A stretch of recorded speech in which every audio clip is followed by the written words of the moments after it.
الحمد للہ رب العالمین والصلاة والسلام علی رسولہ الکریم اما بعد فاعوذ باللہ من الشیطان الرجیم بسم اللہ الرحمن الرحیم انی قد جئتکم بآیۃ من ربکم انی اخلق لکم من الطین کہیئۃ الطیر فانفخ فیہ فیکون طیرا بإذن اللہ وأبرئ الأكمه والأبرص وأحيي الموتى بإذن الله وأنبئكم بما تأكلون وما تدخرون في بيوتكم إن في ذلك لآية لكم إن كنتم مؤمنين صدق اللہ العظیم۔ واجب الاحترام سامعین، السلام علیکم ورحمۃ اللہ وبرکاتہ۔ سورہ آل عمران کا جو آیت نمبر 49 ہے، اس کا آخری حصہ تلاوت کرنے کی سعادت حاصل کی ہے۔ اس کا ترجمہ یوں ہے: وہ انہیں آ کر کہے گا کہ میں آ گیا ہوں تمہارے پاس ایک معجزہ لے کر تمہارے رب کی طرف سے۔ وہ معجزہ یہ ہے کہ میں بنا دیتا ہوں تمہارے لیے کیچڑ سے پرندے کی سی صورت، پھر پھونک مارتا ہوں اس بے جان صورت میں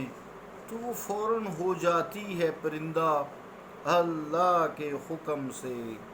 اور میں تندرست کر دیتا ہوں مادر زاد اندھے کو اور لا علاج کوڑی کو، اور میں زندہ کرتا ہوں مردے کو اللہ کے حکم سے، اور بتلاتا ہوں تمہیں جو کچھ تم کھاتے ہو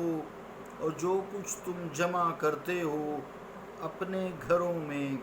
بے شک ان معجزوں میں میری صداقت کی بڑی نشانی ہے تمہارے لیے اگر تم ایماندار ہو۔ اللہ کا قول سچا ہے جو بڑی ہی عظمت والا ہے۔ عزیزان گرامی قدر، السلام علیکم ورحمۃ اللہ وبرکاتہ۔ حضرت عیسیٰ علیہ السلام جو ہے، جو آنے والا وقت ہے، وہ اللہ کریم بتا رہا ہے کہ حضرت عیسیٰ علیہ السلام سے یہ معجزات جو ہیں ظہور پذیر ہوں گے۔ حضرت عیسیٰ علیہ السلام کی ولادت، جیسا کہ پچھلے درسوں میں بات ہوئی ہے، غیر معروف طریقہ پر ہوئی ہے، جس سے معاندین کو اعتراضات کے کافی مواقع فراہم ہو گئے تھے، اور آپ جس قوم کی طرف بھیجے گئے تھے وہ کٹ حجتی میں اپنی مثال آپ تھی، اس لیے انہیں یعنی حضرت عیسیٰ علیہ السلام کو ایسے کھلے معجزات عطا فرما دیے گئے جسے عقل مند دیکھ کر انکار کرنے کی جرت نہیں کر سکتا، انکار کرنے کی کوئی گنجائش ہی نہیں رہتی۔ قرآن مجید نے ان معجزات کو بڑی وضاحت سے بیان فرمایا ہے، اور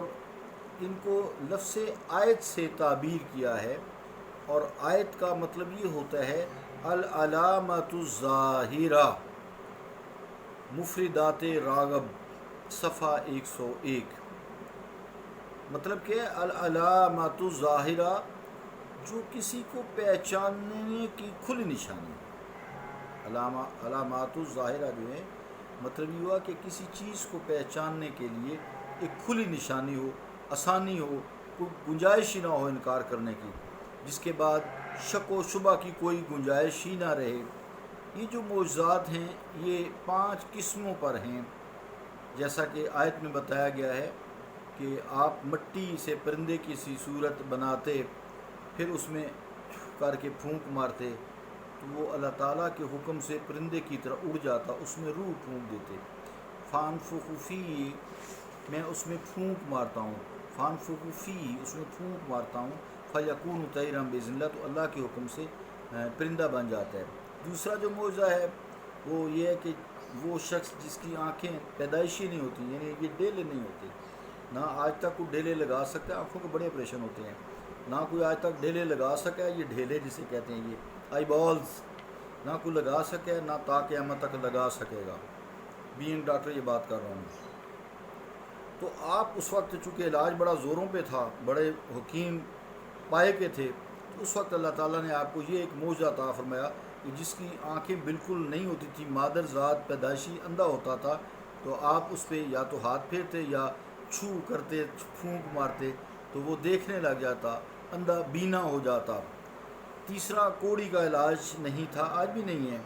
تو اس وقت حکمت چونکہ عروج پر تھی، تو آپ کوڑی کو بھی دم عیسیٰ کرتے یا اس پہ ہاتھ پھیرتے، وہ اللہ تعالیٰ کے اذن سے مادر ذات اندھے کی طرح، جیسے مادر ذات اندھا اللہ کے اذن سے درست ہو جاتا تھا، تو کوڑی بھی درست ہو جاتا تھا۔ پھر مردے کو زندہ کر دیتے، لوگ آ کہیں جی ہمارے ابا جی فوت ہو گئے ہیں، 1000 سال گزر گئے ہیں، بتاؤ کہاں ہے قبر؟ تو قبر پہ جاتے تو وہاں کہتے کم باذن اللہ، تو مردہ زندہ ہو جاتا۔ تو یہ چوتھا معجزہ جو تھا آپ کا تھا مردوں کو زندہ کرنا۔ یہ 4 قسم کے جو معجزے تھے یہ عملی تھے، اس میں عمل ہے نا، سامنے نظر آ رہا ہوتا ہے۔ اور 5ویں قسم کا معجزہ جو ہے جس میں وَأُنَبِّئُكُم بِمَا تَأْكُلُونَ وَمَا تَدَّخِرُونَ فِي بُيُوتِكُم، یہ 5ویں قسم کا جو ہے یہ علمی معجزہ ہے، خبر غیب ہے، تو یعنی غیب کی خبریں دینا، کون پتہ گھر میں کوئی کیا اس کے پیٹ میں کھا کے آیا اور یا کیا رکھ کے آیا ہے،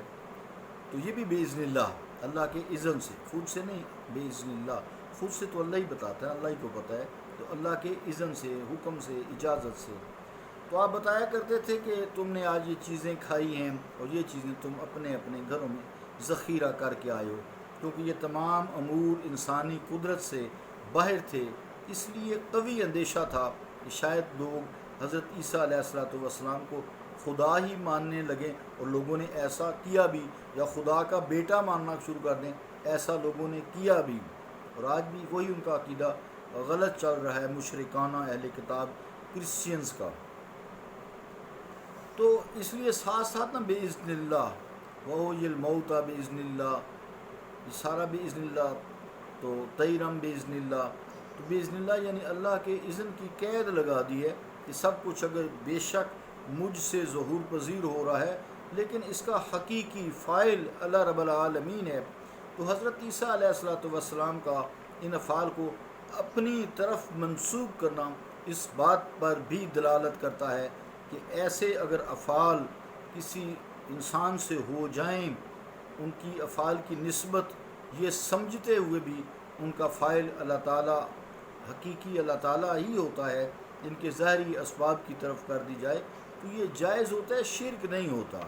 جیسے لوگ اکثر کہتے ہیں یہ تو شرک ہو گیا ہے، یہ تو اللہ کا کام ہے، تو یہ سارے اللہ ہی کے کام ہے نا، لیکن اللہ نے اجازت دی ہے، تو مراد یہ ہے کہ اللہ جس کو چاہے اجازت دے۔ انبیاء سے کو اگر اجازت دی ہے تو وہ معجزہ کہلاتا ہے، اگر اولیاء نیک لوگوں کو ایسی ہو جاتا ہے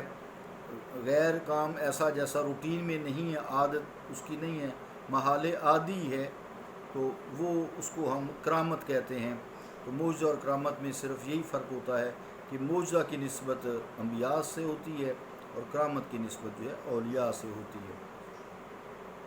تو ان کا فاعل حقیقی دونوں میں اللہ تعالیٰ ہی ہوتا ہے، یہ شرک نہیں ہے، جیسا کہ حضرت امام اعظم حضور کریم علیہ السلام